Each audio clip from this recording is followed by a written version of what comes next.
think part of that is really focusing on your relationships and making sure that the folks that you partner with are in it just as much as you are. And that's been huge for Bragg is really finding some of those relationships. I can just imagine because again, the quality of the product has always been there. Like I've never heard one person say, God, that just wasn't as good as the last, bottle that I had, or they did this and it just wasn't like what I would expect from Bragg.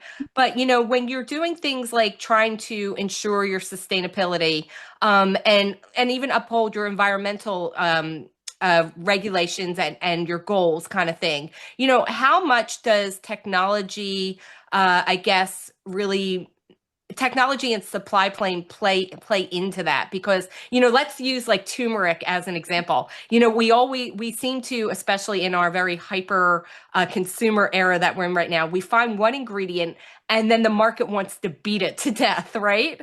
So when you're developing like a product like that has something like turmeric or pineapple or whatever, have you run into instances where it's something like, wow, that ingredient seems to be really scarce because everyone's using it? And does it ever make Bragg step back and be like, you know what, we don't want to jump on that bandwagon because it seems to not be great for the environment? Does that make sense? Yeah, no, that makes sense. And I think sourcing is a big piece that we are looking to tackle shortly. We haven't run into that yet. We have run into supply issues that pertain to that. But as we go through I don't know if you knew, but we just got B-Corp certified about a year ago.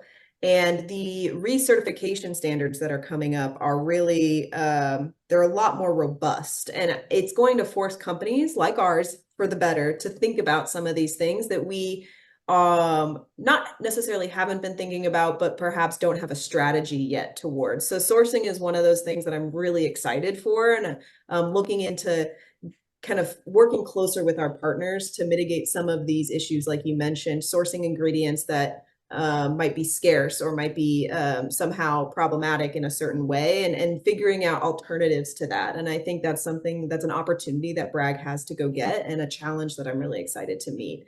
In terms of your question about how do we at Bragg use technology and use tools, what tools do we have to like maintain our sustainability journey and keep running on that road? I think like I had mentioned before, efficient supply chain is a sustainable supply chain. I can't get off of the, less emissions, more efficient trucking, less emissions, things like that. So technology around making sure that our trucking is efficient and our warehousing is efficient, things like that. And then we also have a supplier agreement that works with our suppliers to make sure that they're doing the best they can in order to do the best they can for us. So I think those are kind of two tools that we use to make sure our relationships and our supply chain is working efficiently and sustainably for us. Excellent. Yeah. I mean, again, it's, I'm always a little leery, honestly. Like when I hear, again, the latest trend, I'm like, oh, what's the next story going to be? Like, where's the Right, abuse going to come up? Because it always right. seems to be something. It's either like we're stripping the land, or now there's like, forced animal labor, which of course I'm totally against, being a lifestyle vegan. So there's Yeah, always something, I feel like. So I will tell you right totally. now, I'm not an early adapter. I'm the girl that always waits to see how it's going to play out. I But, get that. with that said, like when you are leveraging partnerships like with Planet F Forward, how do they say it? Planet It's FWD. forward. Yeah, you just say Okay. Like when you're utilizing that, like what does it look like when you're trying to use them to like track and reduce carbon footprint? Like, is that always on your mind, reducing your carbon footprint? Or what is it when you're getting into a supply chain question, I guess my question is, what's the first thing you're looking at? Is it carbon footprint? Is it sustainability? Is it, consumer demand? What happens there on your desk? Yeah, that's a great question. Well, I am always looking to reduce our carbon footprint. That is my training, that is my background, that's my passion, that's where I believe we need to go. So that's where I'm at. I think Bragg is there as well. I do think that, like I said, these new B Corp standards are going to force us to formalize a lot of the things that we've been doing kind of intuitively. We've been around for a long time. We have a very relatively sustainable product. Apple fermentation is pretty low impact. And vinegar fermentation, pretty low impact. So there's a lot of things that Bragg does intuitively, and B Corp we felt was an extension of that. And so I think this next round will would force us to formalize that. And part of formalization of some of this is working with Planet Forward. I'm so glad you brought them up. I would give give a toe to be able to shout them out whenever I can because they are a wonderful group. We've been working with them for over a year now. Actually over 2 years now, I think. Yeah, we've been working with them for a long time, and they're fantastic. They'll run life cycle analysis and corporate GHG inventories, and they'll work with you to set targets and understand your impact. Up until this date, we have just done product lifecycle analyses in order for me on the supply chain to pinpoint changes we can make. One of those was a transition into partial post-consumer recycled material for our 10-ounce plastic bottle. So we did that as a result of some of this Planet Forward work, and that was really exciting. And actually, I'm really stoked because recently we kicked off a corporate lifestyle or corporate GHG inventory to look at our impact across the entire organization rather than just cherry picking items. So I'm very excited for this work with them. And to your point, like they play a huge role in this. Tracking plays a huge role in how we think about a sustainable supply chain and how we aim to move forward with our sustainable supply chain.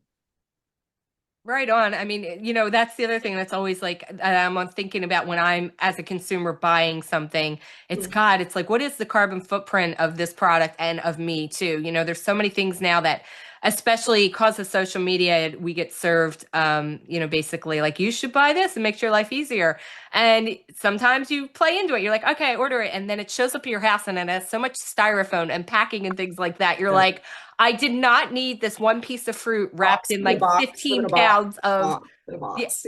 Yeah. yeah. In fact, there's one company whose name I won't even mention because I don't want to give them any more publicity, but they make decorative fruit bouquets. And I Uh-huh. swear to God, if anyone ever sends that to me, I'm like, never do that again. And by the way, now you must go donate to this company because you've literally ruined the world trying to send me this stupid fruit bouquet. But with that said, because that's my pain point, I know you have a lot of your own pain points. So if there's one thing that you could change about how supply chains typically operate in the food industry, what would that be?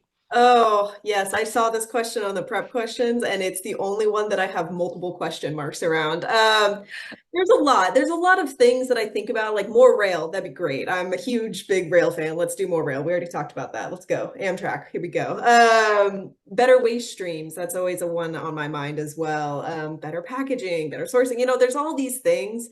I think the biggest thing to kind of encompass all of that is more accountability for impacts and more accountability for impacts across your supply chain. And when you're a brand like ours who has tons of partners, tons of people helping your business, it's tough. It's tough to really encompass all of those impacts. And it's also tough to think of them as your own because you're like, I don't have control over that.